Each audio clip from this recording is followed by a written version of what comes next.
करता पूजा, सभी के अंदर बाहर राम ही राम ये गूंजा।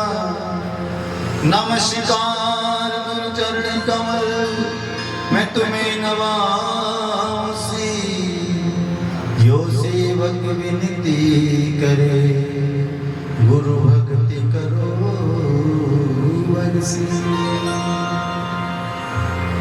आदि पुरुष परमात्मा, गुरु पूर्ण विश्वासी, तुम पूर्ण पुस्तक लिखो, अब सत्य गुरु दो आसी। आइए हम मंति विराजिए, कथा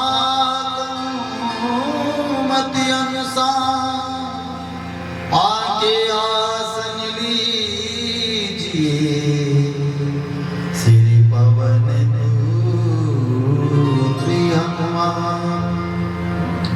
राधे मेरी स्वामिनी, मैं राधे तेरु दास, जन्म जन्म मोहि दीजियो, श्री वृंदावनी को। जय जय जय राधा रमण, जय जय नवल किशोर, जय जय जय गोपी चित चोर प्रभु, जय जय जय माखन चोर, जय जय जय माखन चोर। गुरुर्ब्रह्मा गुरुर्विष्णु गुरुर्देव महेश्वर, गुरुर् साक्षात् परब्रह्म, तस्मै श्री गुरुवे नमः। नयन सूद जब होई प्रभु के दर्शन पावा, रचना तब सुध होई जब प्रभु के गुण मुख से गावे। पग तब सुध जब होई प्रभु के बारे जावे, होई शीस सुध जब होई प्रभु को, चरणों में शीस नवाए।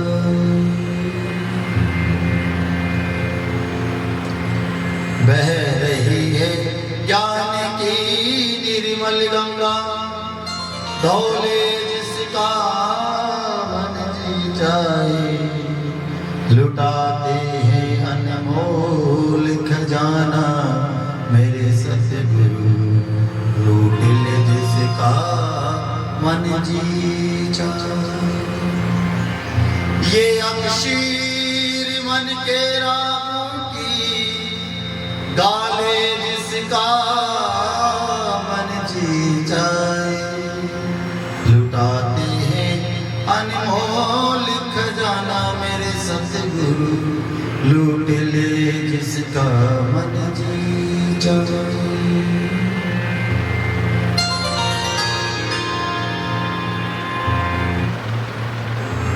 गुरु महाराज को प्रणाम करते हैं, संत समाज को प्रणाम करते हैं, विप्र समाज को प्रणाम करते हैं, भारत के तीर्थों को प्रणाम करते हैं, भारत के ऋषियों को प्रणाम करते हैं,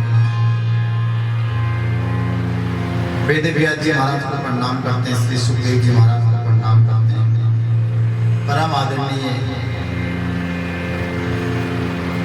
और 88,000 संतों को प्रणाम करते हुए गंगा मैया यमुना मैया को प्रणाम करते हैं, जगत जननी माँ जगदम्बा को प्रणाम करते हैं, आनंद कंद भगवान गोविंद को प्रणाम करते हुए रिद्धि सिद्धि के दाता गणेश जी महाराज को प्रणाम करते हैं, माइक के माध्यम से जो भी भक्त आवाज सुनने सभी को प्रणाम करते हैं, आई भाई माता बहनों को प्रणाम करते हैं, अनंत कोटि प्रणाम। जिन सभी देवताओं को किया है, रिद्धि सिद्धि के दाता,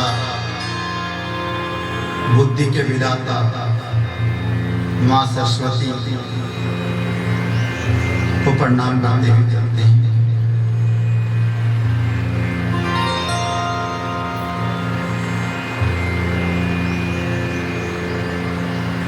भगवान के अनंत कथाओं का वर्णन,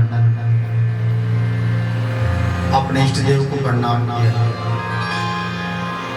सुखदेव जी महाराज को प्रणाम किया है,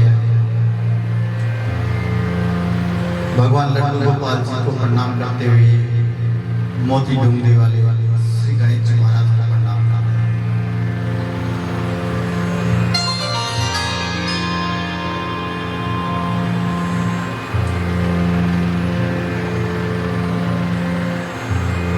भगवान की अद्भुत लीला का वर्णन परम आदरणीय श्री सुखदेव जी महाराज परीक्षित की सभा में आगमन की कथा का वर्णन श्री सुख जी महाराज नैमिषारण्य क्षेत्र में 88,000 संतों को बता रहा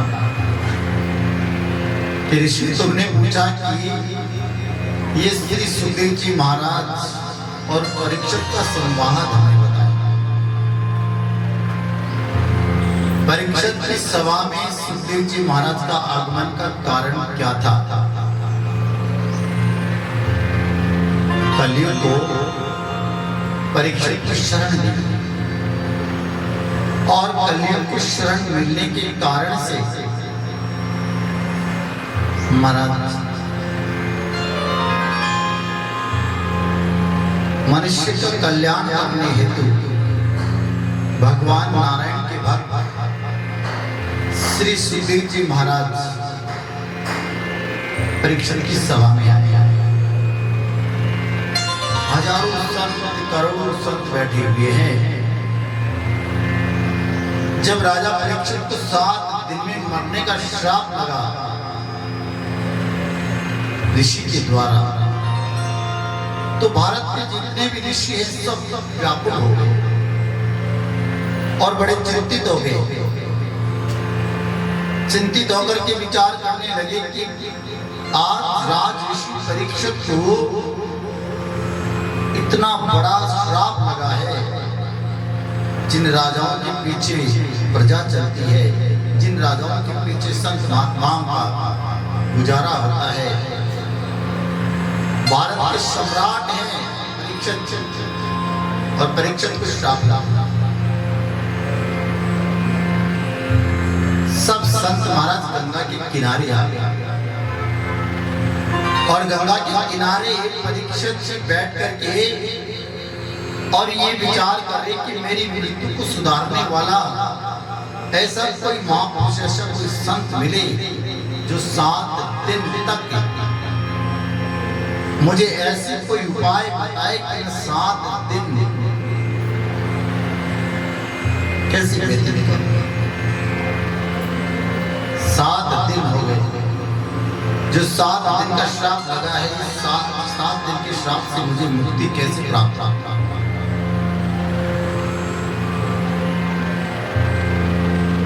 लाखों संतों की भीड़ लग गई और उस भीड़ के अंदर महाराज ऋषि अपने अपने आसन लगा करके बैठ गए और सब ऋषियों को परीक्षित ने प्रणाम किया, दंडवत किया, आदर किया, उनका सम्मान किया। आइए ऋषिवर, आप लोग पधारे हैं, मैं आपका स्वागत करता हूँ। ऋषियों ने जवाब दिया कि हमने सुना है कि आपको श्राप लगा है, किसी ऋषि का श्राप आपको लगा है। तो कहने लगे हाँ, मुझे श्राप नहीं लगा, मुझे तो वरदान प्राप्त हुआ है। अगर किसी संत ने मुझे श्राप नहीं दिया होता तो आप जैसे महापुरुषों का, संतों का दर्शन करने का मौका कैसे मिलता। मैं उस संत का स्वागत करता हूं जिसने मुझे 7 दिन में मरने का श्राप दिया। संत व्याकुल हो गए और कोई निर्णय नहीं कर पाए। जब कोई निर्णय नहीं हो पा रहा तो परीक्षित ने पूछ लिया, आप बताइए, जिस व्यक्ति को 7 दिन में मरने का समय मिला हो और वो 7 दिन में मरने वाला है, उसे क्या करना चाहिए? ऋषियों ने कहा कि आप इस बात का उपाय तो ब्रह्म की समाधि में बैठे हुए श्री सुखदेव स्वामी ही इसका निवारण कर सकते हैं। परीक्षित की सभा के अंदर श्री सुखदेव जी महाराज का आगमन और सुख जी महाराज कह रहे हैं कि जब सुखदेव जी महाराज राजा परीक्षित की सभा में आए तो सारे संत खड़े हो गए। सारे संत खड़े होकर के और प्रणाम करने लगे, जय जयकार की गूंज होने लगी। लेकिन महाराज सुखदेव जी को अपनी प्रशंसा से कोई मतलब नहीं था। संतों ने बड़े भाव के साथ में हाथ जोड़ करके प्रणाम किया, आइए गुरुवर आइए। लेकिन श्री सुखदेव जी महाराज अधिक प्रशंसा से लेना राजा परीक्षित साक्षात दंडवत प्रणाम करते हुए राजा परीक्षित ने सिंहासन पे बिठाया सुखदेव जी महाराज को और सुखदेव जी का तिलक करके बस यही बात की। संतों ने कहा कि ज्यादा वार्तालाप मत करना। 6 मिनट से ज्यादा सुखदेव जी महाराज किसी के यहाँ रुकते नहीं है और 6 गुरु में से ही जो भी उन्हें प्राप्त होता था वही ग्रहण करते थे। जितना गाय के दोने में टाइम लगता है उतनी देर ही सुखदेव जी महाराज एक व्यक्ति के घर पे इंतजार करते हैं। इसलिए ज्यादा समय नहीं उनके पास में, ज्यादा समय अपना व्यर्थ नहीं करना है। 2 ही प्रश्न करना है कि 7 दिन में मरने वाले को क्या करना चाहिए। ये बात परीक्षित ने कहा और परीक्षित की बात सुनकर के सुखदेव जी महाराज मंद मंद मुस्कुराने लगे। सुखदेव जी महाराज मंद मंद मुस्कुराने लगे और कहने लगे, राजा तुमने जो प्रश्न किया है पूरे समाज के कल्याण के लिए तुमने ये प्रश्न किया है, समाज के उत्थान के लिए तुमने प्रश्न किया है, समाज के सुधार के लिए तुमने ये प्रश्न किया है। परीक्षित, सतयुग के अंदर व्यक्ति की उम्र 1 लाख वर्ष की हुआ करती है। सतयुग के बाद में महाराज त्रेता युग आया, एक शून्य हट गया और त्रेता युग के बाद में फिर द्वापर आया, एक शून्य और हट गया तो व्यक्ति की उम्र हो गई 1000 वर्ष। और फिर कलयुग आया तो एक शून्य और हट गया तो व्यक्ति की उम्र हो गई 100 वर्ष। श्री सुखदेव जी महाराज कहते हैं कि वेदों की ओर से कलयुग में व्यक्ति की उम्र 100 वर्ष की निर्धारित कर दी भगवान।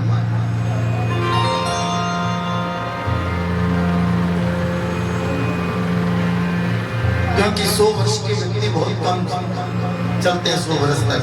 कोई 70 साल की उम्र में, कोई 50 साल की उम्र में, कोई 80 साल की उम्र में महाराज अपना जीवन समाप्त हो जाता है। परंतु महाराज व्यक्ति करता क्या है? 100 वर्ष की उम्र जो मिलती है उसमें व्यक्ति करता क्या है? 20 साल तो महाराज पढ़ाई लिखाई में लगा देता है, खेल कूद में अपना समय व्यतीत कर देता है और 25 साल की उम्र होने के बाद में नौकरी धंधा कारोबार में अपना जीवन पूरा कर लेता है।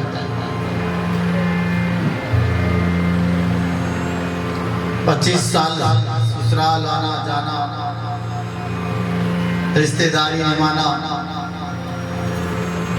नौकरी धंधा करके धन जोड़ना,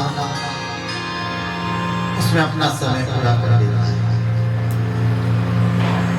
और फिर 50 का होते होते पूरा हो जाता है। 60 साल की उम्र में व्यक्ति रिटायरमेंट हो जाता है।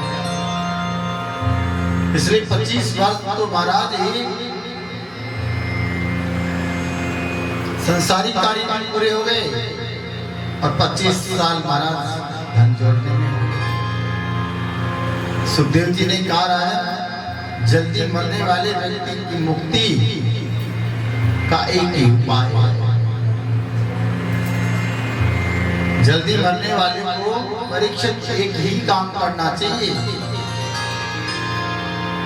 श्वास श्वास पर कृष्ण भजे, मृत्यु सांस जाने को,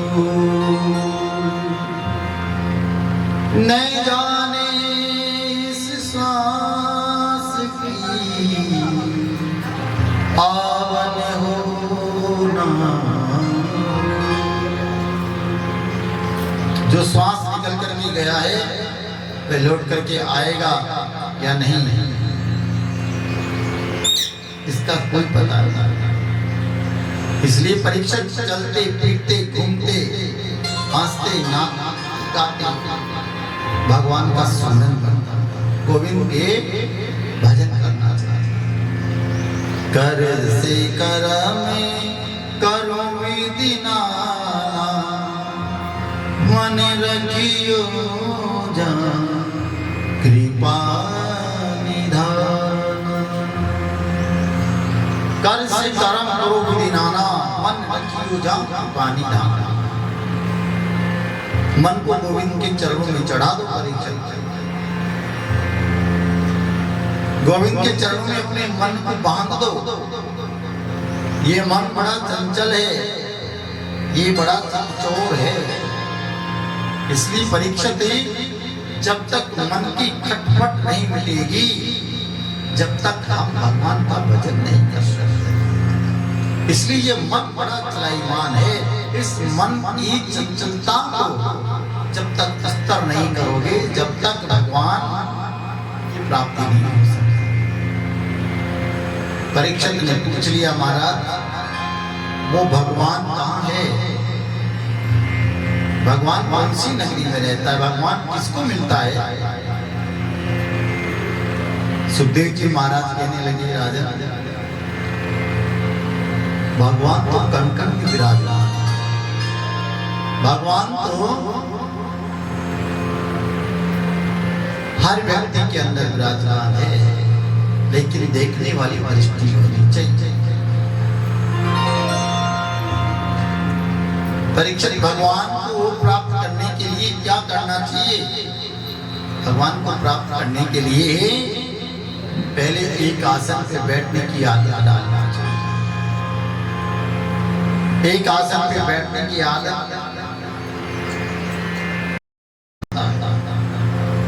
भगवान को उसको मिलता होगा, लेकिन महाराज या ऊंची बिरादरी वाले को भगवान मिलता होगा। परीक्षित श्री सुखदेव जी से पूछने लगे कि वो भगवान जिसकी तुम चर्चा कर रहे हो वो ऊंची बिरादरी वाले को मिलता होगा, दिन में स्नान करता है, 10 रात उसको मिलता होगा, विद्वानों को मिलता होगा। सुखदेव जी महाराज कहते हैं गजराज तो पढ़ा लिखा ही नहीं था, गो कहा गोविंद कह नहीं पाया। इतनी देर में तो महाराज ही भगवान ने उसका उद्धार कर दिया। तुमने कहा पढ़े लिखे को भगवान मिलता होगा, गजराज तो पढ़ा लिखा भी नहीं था, लेकिन वो कहा गोविंद कह नहीं पाया। इतनी देर में तो भगवान ने उसका उद्धार कर दिया। परीक्षित तुमने पूछा कि ऊंची बिरादरी वाले को भगवान मिलता होगा। भगवान जात पात नहीं देखते, भगवान तो भक्त का मन देखते हैं। अरे विदुर जी तो दासी के पुत्र थे, लेकिन भगवान ने उस दासी पुत्र के घर में जाकर के और भाजी का प्रसाद ग्रहण किया है। भाजी का प्रसाद ग्रहण किया है। परीक्षित अगर भगवान जात बिरादरी देखते तो दासी के घर जाकर के और महाराज भाजी का प्रसाद ग्रहण करते।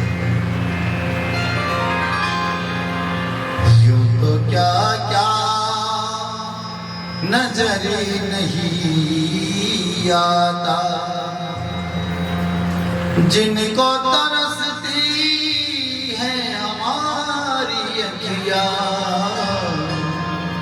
वो तमाशा नजर नहीं आता। जोलियां सभी की भर देता है, देने वाला नजर नहीं आता। यूं तो क्या क्या नजर नहीं आता। मारा अगर भगवान जात बिरादरी देखते तो विदुर के घर जाकर के भाजी का प्रसाद नहीं ग्रहण करते। भगवान तो भाव के भूखे होते, भाव को भूको में और भाव ही की सहारे, भाव से जो बजता प्यारे उसका बेड़ा पार। परीक्षित बोले महाराज मुझे बताइए कैसे भगवान ने विदुर के घर जाकर के भाजी का प्रसाद ग्रहण किया। अब विस्तार से बताने की कृपा करो। तो परीक्षित को श्री सुखदेव जी महाराज कहने लगे, राजन पांडवों के साथ कौरव जब अन्याय कर रहे थे और उन्हें लक्ष्य गृह में जलाने का षड्यंत्र रचा था, लक्ष्य गृह में जलाने का षड्यंत्र रचा जा रहा था, तो कौरव के पिता धृतराष्ट्र के सामने महाराज विदुर जी आकर के बैठे और विदुर जी उस समय मंत्री। विदुर जी ने राजा से बोला, राजा मैं मंत्री होने के नाते नहीं, एक भाई होने के नाते नहीं, एक नागरिक होने के नाते मैं आपको एक बात बताता हूं। पांडव के साथ तुम अन्याय, पांडव कमजोर नहीं है, पांडव तुम्हारा आदर कर रहे हैं, सम्मान कर रहे हैं। अन्याय की बेल पे कभी हरी नहीं हो सकती, इसलिए पांडव कमजोर नहीं है। पांडव को कमजोर मत समझो, वो तुम्हारा सम्मान कर रहे हैं, तुम्हारा आदर कर रहे हैं।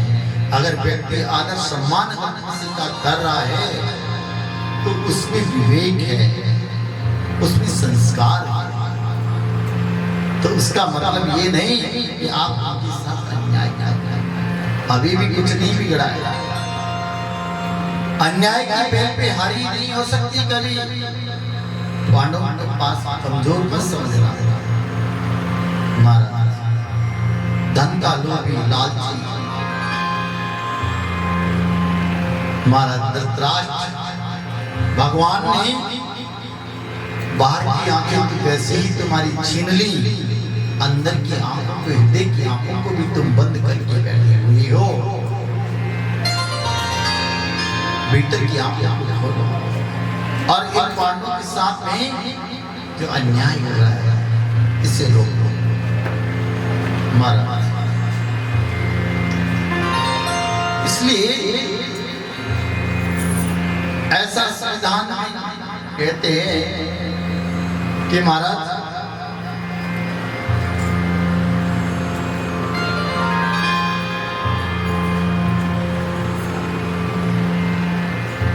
श्री श्री सुखदेव जी महाराज कहते हैं, परीक्षित, विदुर जी ने कहा कि अगर किसी नगर में, अगर एक नगर के कारण से, उस नगर की रक्षा करने के कारण से अगर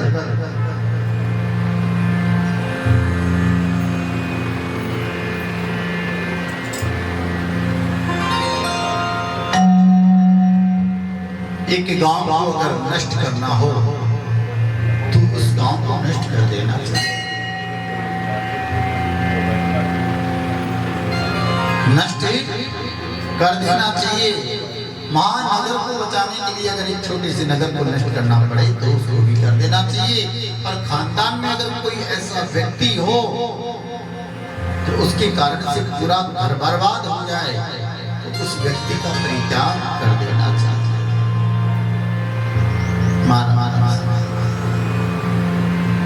हमारे परिवार में, हमारे घर में दुर्योधन ऐसा है जो पूरे परिवार को बर्बादी के रास्ते पे लेकर के जाने वाला है। इसलिए तुम्हें दुर्योधन की बात मत मानो। दुर्योधन की बात मान करके अगर तुम पांडवों के साथ अन्याय करोगे तो बहुत बड़ा। और महाराज द्रौपदी के चरण पादुकाओं को कांध में दबा करके पितामह जहाँ भगवान का भजन कर रहे थे वहां जाकर के कहा कि पितामह में आ गई हो। तो पितामह को यही पता था कि दुर्योधन की पत्नी भानुमति आई है। भगवान पितामह के मुख से निकल गया, अखंड सौभाग्यवती भवे, अखंड सौभाग्यवती। पितामह मैं तो द्रौपदी हूँ। अरे द्रौपदी तुम अकेली नहीं आ सकती, तुमको लेकर के आने वाला तो कोई और ही है, वो काली कमली वाला है। तब पितामह ने कहा, प्रभु मेरी मृत्यु के समय आप, अंत समय आपका दर्शन हो जाए, आपका दीदार हो जाए, बस मेरी मृत्यु को सुधारने के लिए चले आ। इतना तो करे ना स्वामी, जब प्राण तन से निकले, इतना तो करे ना स्वामी।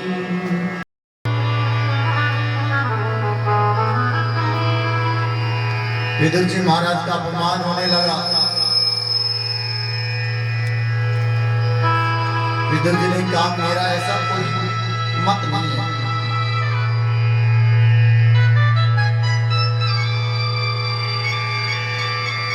आपको कहीं पहचाने का नहीं है दुर्योधन।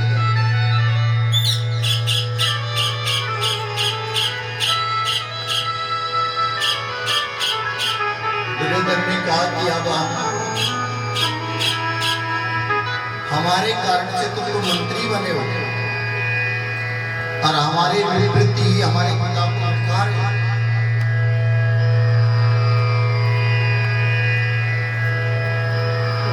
हम सैनिकों से कह करके धमकी देकर के तुम्हें बाहर निकला देंगे।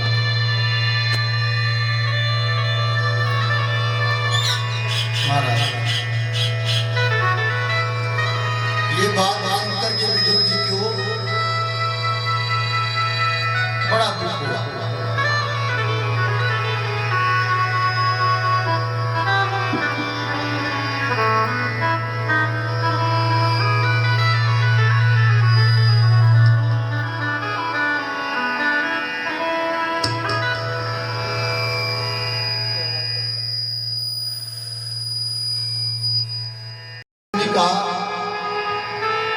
कि हम अपने सैनिकों से धक्के देकर के आपको बाहर निकाला देंगे। विदुर जी ने सोचा कि जिस घर में अपमान होने लग जाए फिर वो घर घर नहीं होता है। उस घर का तो परित्याग कर देना चाहिए। जिस घर में इज्जत सम्मान नहीं, फिर उस घर में रहने का कोई मतलब नहीं। विदुर जी ने क्या किया, अपनी पत्नी ललिता को लेकर के और ओम नमो भगवती वासुदेव का जाप करते हुए सरस्वती नदी के किनारे जाकर के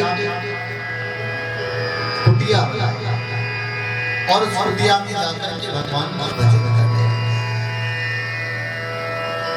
धनुष बाण सब त्याग किया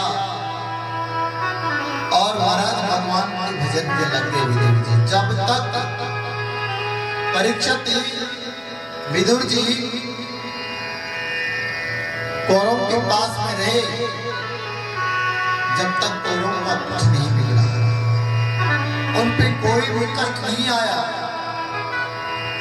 ऐसे सत्कर्म करने वाले व्यक्ति जिस घर में हो उस घर का कल्याण होता है, उस घर में कोई विपदा नहीं आती है।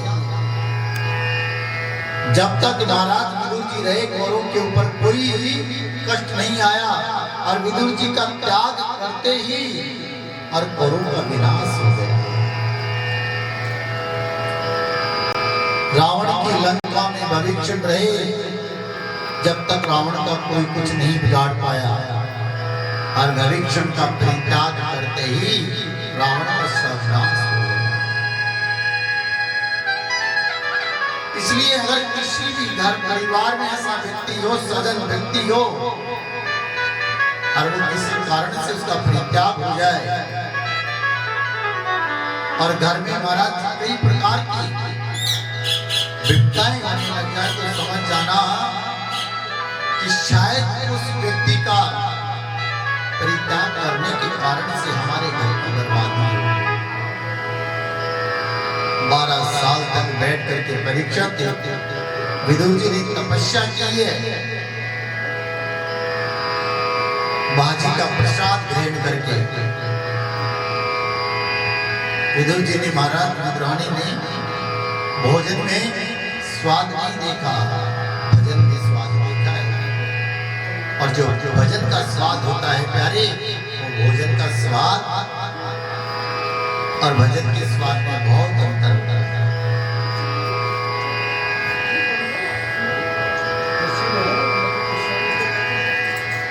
कुर्सियां दे दो, कुर्सियां इतनी सारी पड़ी है, टेंट वाले के पैसे ही लग रहे हैं ना, बैठने के लिए तो मंगाई है।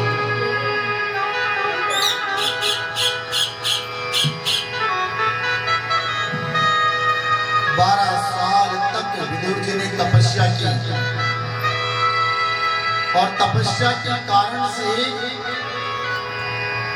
आज भगवान श्री कृष्ण के दर्शन करने का लाभ प्राप्त हो रहा है। ब्रह्म मुहूर्त में विद्रानी उठी और भगवान का पूजन कर रही है, भगवान का ध्यान कर रही है, भगवान की माला पहन रही है। ये कर्म करते करते 12 साल बीत गए, ब्रह्मचारी का पालन किया विदुरानी ने। और विदुर जी दोनों पति और पत्नी दोनों भगवान के भजन में लीन हो। परीक्षित एक दिन क्या हुआ कि विदुरानी को एक ऐसा सपना आया और सपने में विदुरानी ने देखा कि भगवान द्वारकाधीश कन्हैया ऐसे ही सुंदर रथ के अंदर विराजमान होकर के आ रहे हैं। मोर मुकुटधारी, कानों में कुंडल है, वैजन की माला धारण कर रखी है और महाराज जी मंद मंद मुस्कुरा रहे हैं। इस दृश्य को देख करके विद्वानी बड़ी लड़ाई करते हैं। हे सुंदर श्याम, हे गोविंद, हे गोपाल, आपकी ऐसी अद्भुत झांकी का दर्शन करके तो मेरा जीवन ही सफल हो गया। कितनी मुद्दतों के बाद में आपका दर्शन करने का लाभ प्राप्त हो रहा है। उससे सपने ही बड़ी लड़ाई तो हो रही है। पति देव से कहने लगी, स्वामी आज तो मैंने ऐसा सपना देखा है और सपने में महाराज भगवान ऐसा जड़े हुए हीरे जवाहरात जड़े हुए रथ के ऊपर विराजमान होकर के और भगवान स्तेना लगा रहे हैं। देवी ये तुम्हारा सत्य सत्य होगा। क्यों? क्योंकि भगवान आज पांडवों का न्याय करने के लिए आ रहे हैं। विद्वान कहने लगी, इतने लाखों लोगों की भीड़ में हमें कहां पहचानेंगे भगवान? तुम्हारा कोई परिचय है भगवान से? विदुर जी कहने लगे, मेरा एक जन्म का नहीं, न जाने कितने जन्मों का परिचय है भगवान से। महाराज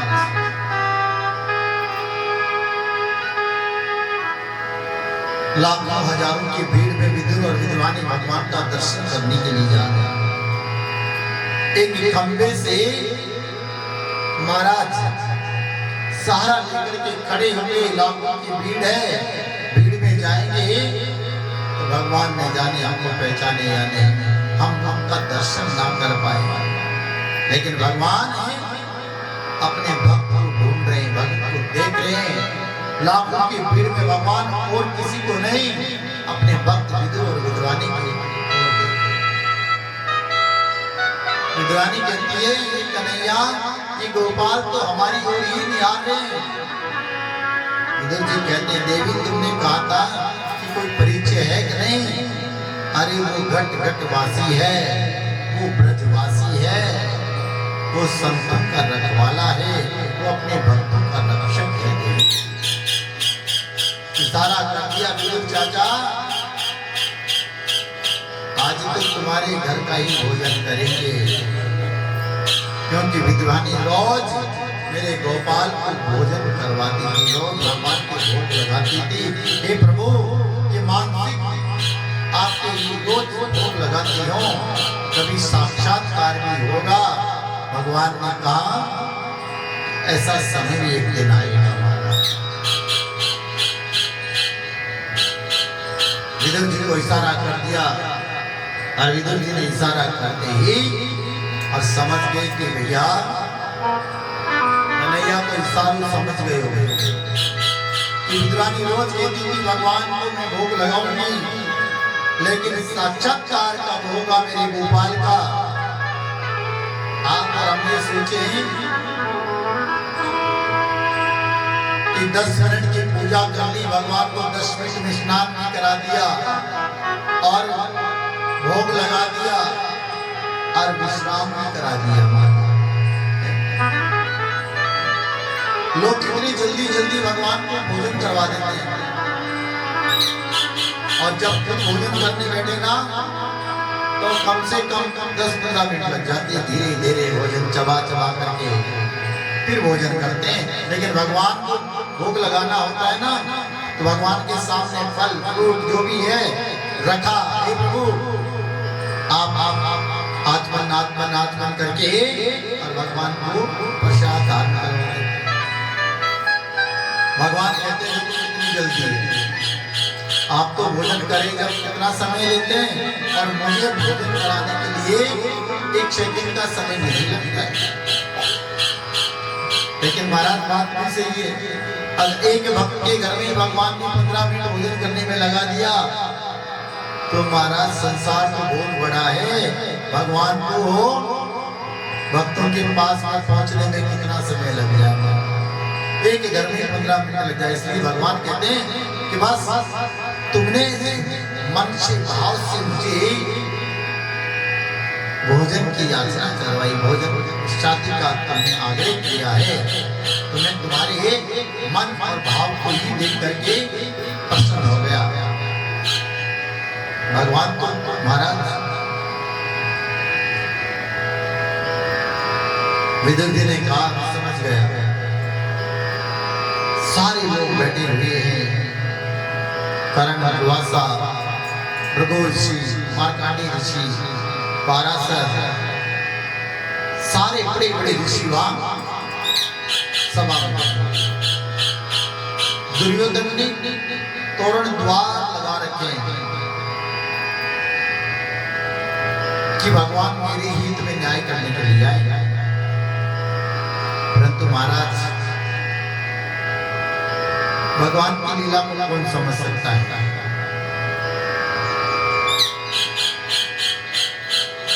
सोने के सिंहासन को तैयार कर रखा है।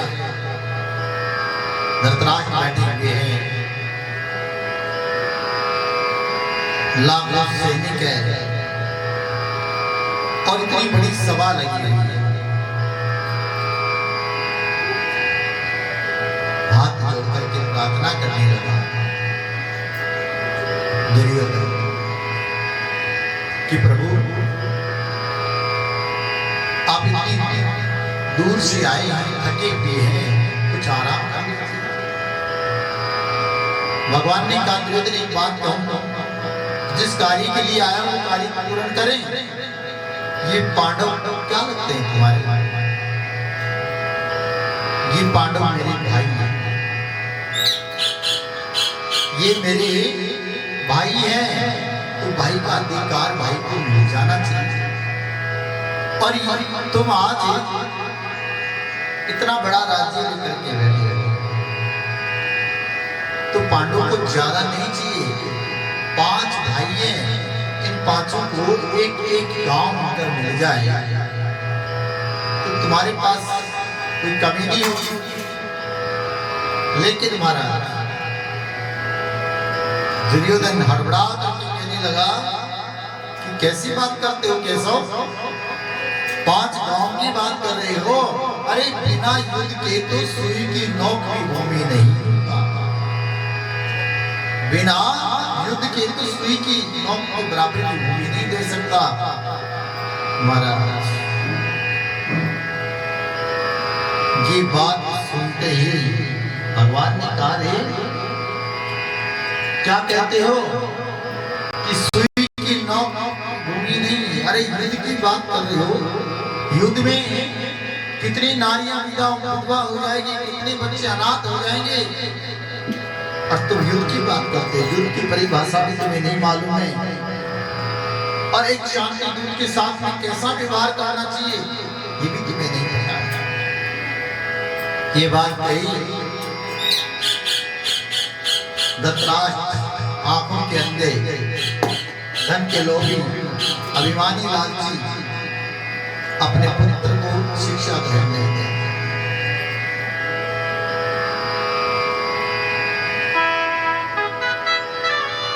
धृतराष्ट्र कहने लगे आप तो जानते हो केशव, ये बचपन से ऐसा उधरती है, इसकी बातों पे ध्यान मत दीजिए। हार पत्थर के आए इतनी दूर से, दुर्योधन हाथ जोड़ के चरणों में गिर गया, क्षमा करना। अरे मेरी मैया ने गांधारी में आपके लिए अनेक प्रकार के व्यंजन बनाए हैं, आप चलकर के भोजन ग्रहण करिए। भगवान कहने लगे देखो दुर्योधन, भोजन तो 2 परिस्थिति में किया जाता है, एक तो भूख से पीड़ित हो, और दूसरा जिसके सम्मान नहीं, जिसमें विवेकता नहीं, ऐसे व्यक्ति के घर में भोजन नहीं करना चाहिए। तो मैं भूख से इतना पीड़ित नहीं हूं, और तुम्हारे भीतर जो है ना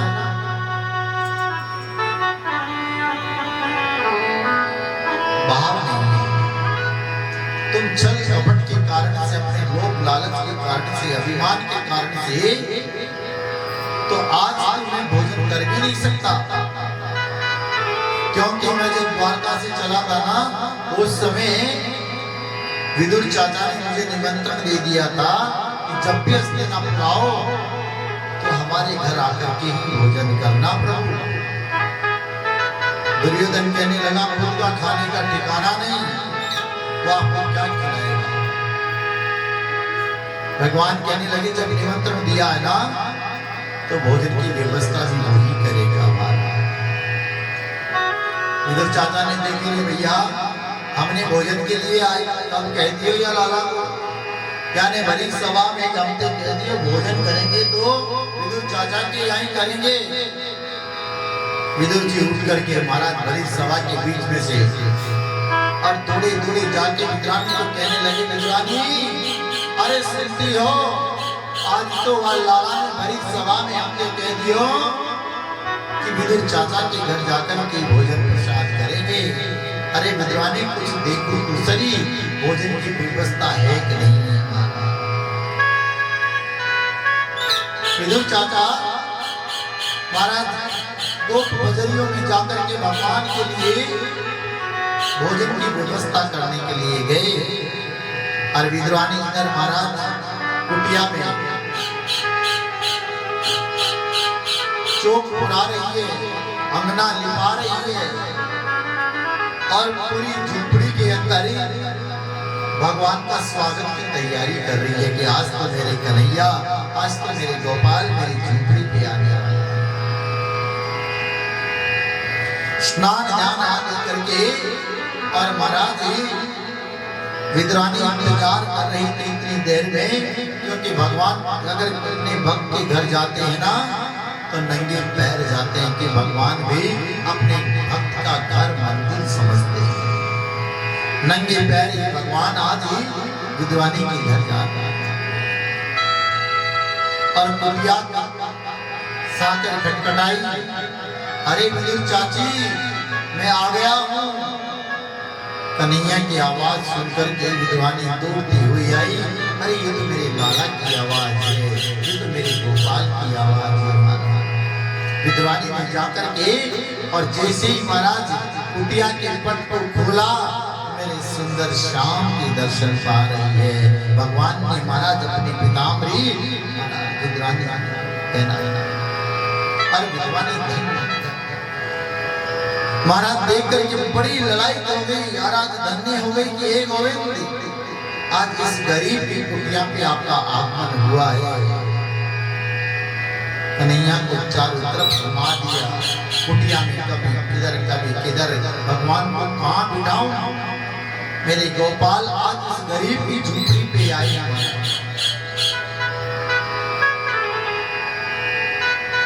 चटाई बिछा दी भगवान के लिए और पाटा लेकर के आई और पाटे पे भगवान को विराजमान कर रही है।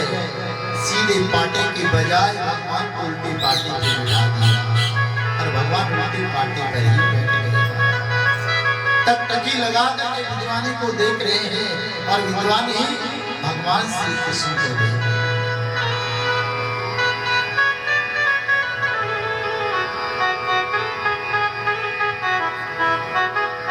कि कई दिनों से इंतजार कर रही थी विद्वानी की, आज तो साक्षात प्रत्यक्ष मेरे गोपाल मेरे सन्मुख बैठे हैं।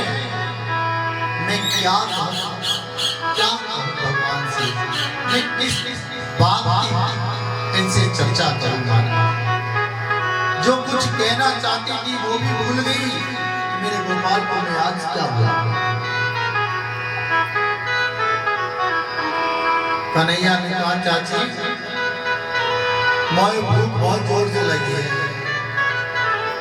कुछ खावे की टाइम मिलेगो। विद्वानी बोली लाला अगर भूख लगी है ना तो तेरी चाचा कुछ कोट बजरिया से कुछ लेने गए लाला, मैं भी तेरे लिए कुछ लेकर के आ गया। अपने हाथों से केले की बगीचे में रोज जल दो तो लाला मैं कुछ फल लेकर के आती हूँ। डलिया में महाराज कदली के वृक्ष पे जो फल लगे हुए केले लेकर के आ रहे और लाकर के भगवान के सामने रख दिया। लाला तो भूख लगी है और महाराज केले की छिलके भगवान को खिला रही है, गिरी गिरी को फेंक रही है और भगवान को छिलके खिला रही है और भगवान छिलके बड़े आनंद से खा रहे हैं, बड़े आनंद से छिलके खा रहे हैं। भगवान प्रेम प्रेम भूखे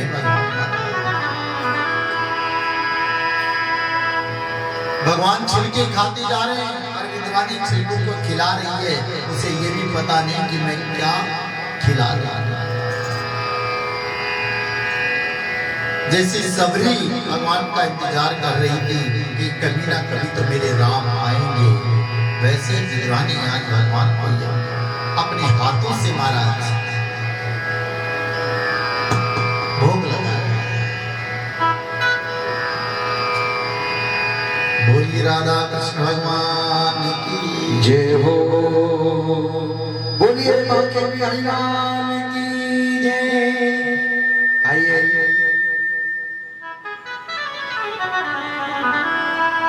हो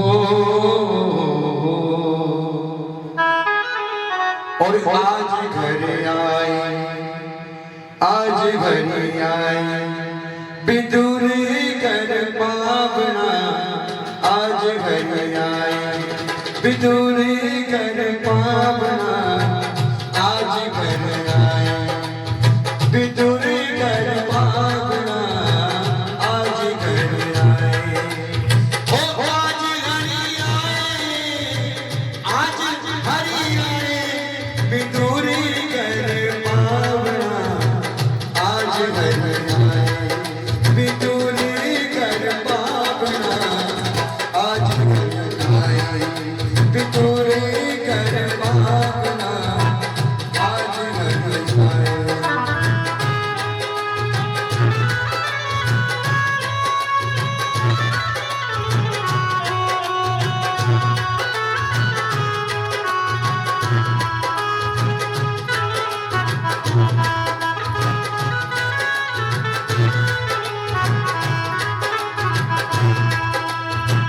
बिदुरी नहीं करती बिना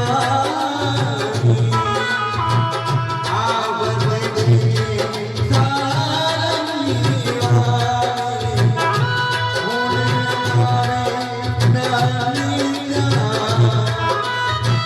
हो भूलियन समावेली, भूलियन समावेली हो जब काज भावना, आज घर आए बिदुरी कर पावना, आज घर आए बिदुरी कर पावना, आज घर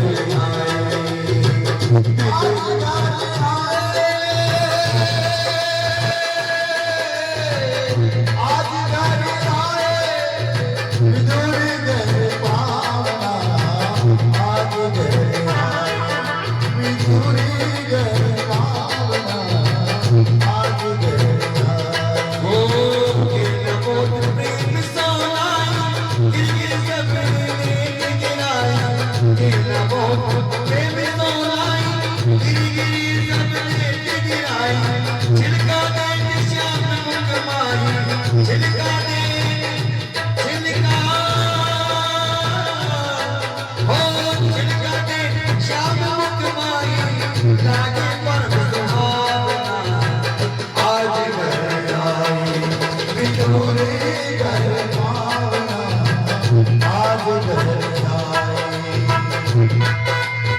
बिदुरी कर पावना, बिदुरानी कर पावना, बिदुरी कर पावना, बिदुरानी कर पावना, बिदुरी कर पावना, बिदुरानी कर पावना, बिदुरानी कर पावना, आज घर आए बिदुरी कर पावना, आज घर आए बिदुरी कर आए।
बोली राधा कृष्ण भगवान की जय हो। पायो जी मैंने राम रतन धन पायो, वस्तु अमोल की दी मेरे सती गुरु, कर कृपा अपनायो। पायो जी मैंने हरि जी रतन धन पायो, खर्च न कूटे चोरी न लूटी, खर्च न कूटे चोर न लूटे, दिन दिन पढ़ते समायो।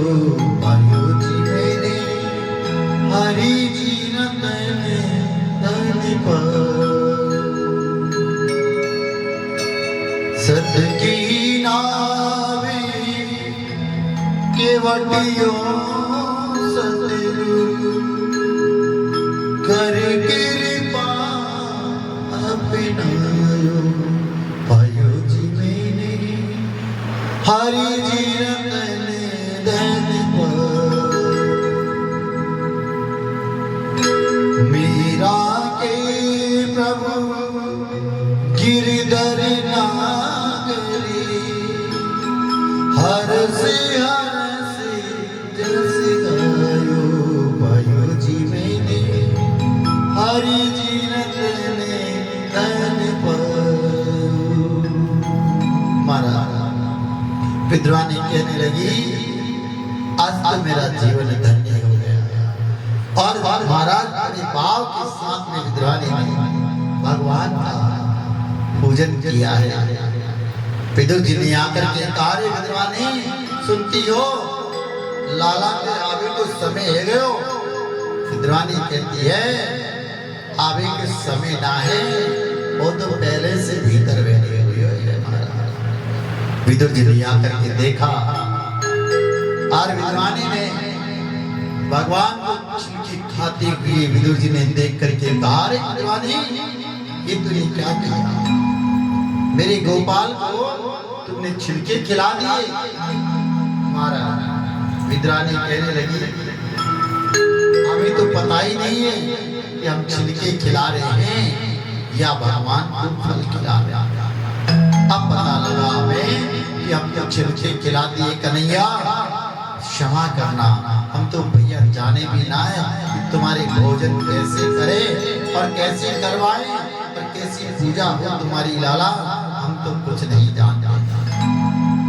विदुर जी ने महाराज गोप बजरियों से मावे के लड्डू लेकर के आए, माखन के लड्डू लेकर के आए, मिश्री लेकर के आए, कई प्रकार के व्यंजन भगवान के लिए लेकर के आए और कहा प्रभु आप भोग लगा लीजिए। भगवान ने कहा विदुर चाचा आपके इन लड्डुओं में वो स्वाद नहीं है जो विदुर चाची ने हमें छिलके खिलाए, वो स्वाद नहीं है, क्योंकि भगवान को भाव के भूखे हैं प्यारे। भगवान आपकी किसी वस्तु के महाराज आदि नहीं है, वो तो भाव के भूखे होते हैं कि मेरा भक्त का भाव कैसा है। भाव से जो भाव को भूको हूँ मैं और भाव ये कि सहारे, जो भाव से बजता है प्यारे उसका बिना पारे है। श्री सुखदेव स्वामी कहने लगे राजन अगर भगवान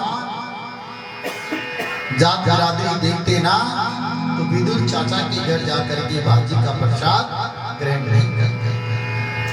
भगवान जात पात नहीं देखते। श्री सुखदेव जी महाराज कहते हैं कि परमात्मा अगर बिरादरी देखते तो विदुर चाचा के घर जाकर के भाजी का प्रसाद ग्रहण नहीं करते। और एक बात और कहूं परीक्षक, भगवान जब अपनी लीला को समाप्त करके जब जा रहे थे तो भगवान को महाराज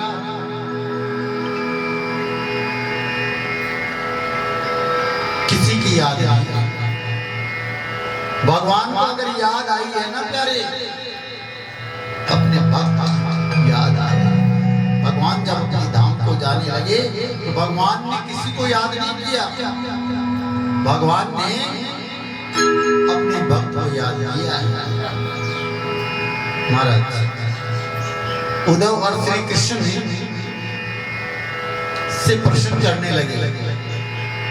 उद्धव जी ने कहा, प्रभु एक बात बताइए, आपने इतनी लीला की है और सब लीला के अंदर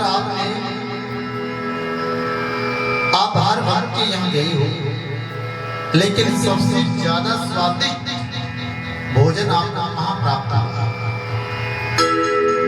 तो भगवान ने जवाब दिया, सबसे ज्यादा स्वादिष्ट भोजन जो मुझे मिला है, एक तो महाराज सबरी के यहाँ जो झूठे भेद खाए, और एक ही विदुर चाचा के यहाँ केले के छिलके खाए, वहां मुझे भोजन स्वादिष्ट प्राप्त हुआ है। उद्धव, अगर तुम्हें मेरा विदुर मिले तो कहना कि भगवान गोविंद ने याद किया है, श्री कृष्ण ने याद किया है।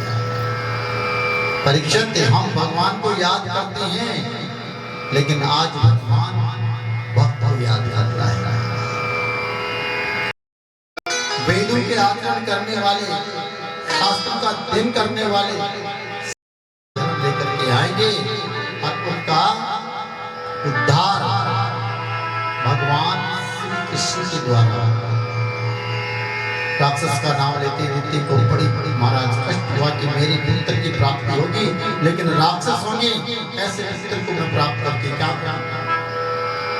दुखी होकर के महाराज कश्यप ऋषि ने कहा, क्या करूं बीच का, अब ये तो महाराज प्रकट होने वाले, लेकिन आप निराश मत, तुम्हारा पुत्र होगा, बड़ा ही बलवान होगा, तेजस्वी होगा, और वो भगवान का भक्त होगा, उसका नाम प्रहलाद होगा, उसका नाम प्रहलाद होगा। ये बात सुनते दिलती के मन में बड़ा महाराज आनंद प्रकट हुआ।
तेरी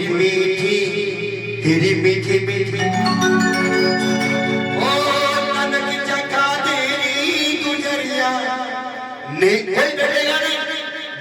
जगा तेरी क्या जागेंगे और तेरी मीठी मीठी तेरी मीठी मीठी तेरी मीठी मीठी तेरी मीठी मीठी तेरी मीठी याद छाछ गुजरिया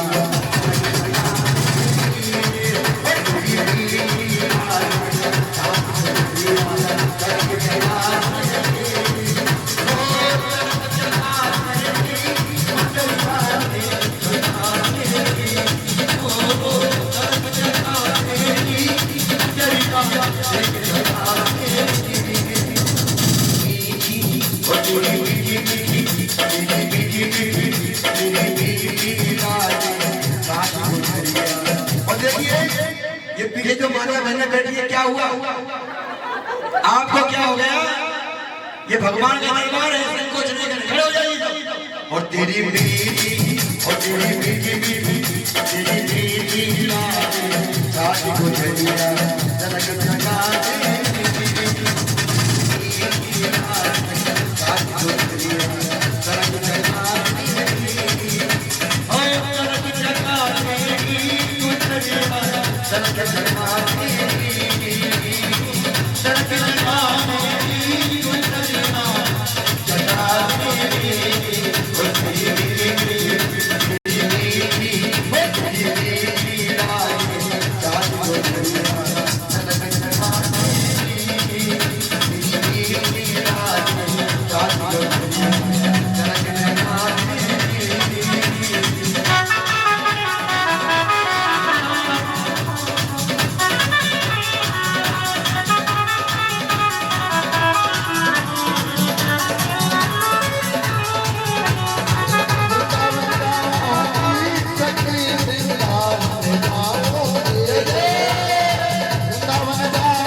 और क्या बोले कन्हैया जी गोपी बोली हाँ माता जी कन्हैया जी गोपी बोली क्या बोली और तेरी मीठी और कन्हैया कहने लगे ए गोपी और तेरी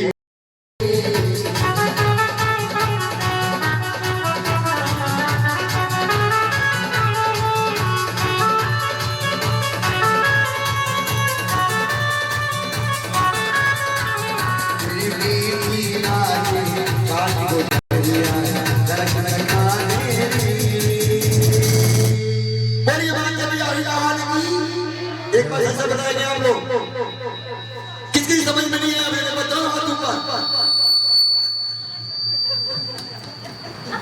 बोल बात के हरिलाल की जय हो चलो कोई बात नहीं है भगवान के भजन है सबकी समझ में आते हैं ये तो एक हाथ से बैठे था आई ठाड़ी बना की ओर बोल बात के हरिलाल की जय हो हरे वृंदावन जाऊंगी सखी वृंदावन जाऊंगी मेरी उठे मेरे की लहर सखी वृंदावन जाऊंगी। तुम्हारा वृंदावन की महिमा का वर्णन जो वृंदावन एक बार गया है वो फिर बस माँ की बिहारी का ही हो जाता है किशोरी राधा रानी का ही हो जाता है इसलिए वृंदावन की महिमा ही अलग है। परम आदरणीय श्री सुखदेव जी महाराज कहते हैं राजन वृंदावन तो भगवान का धाम है।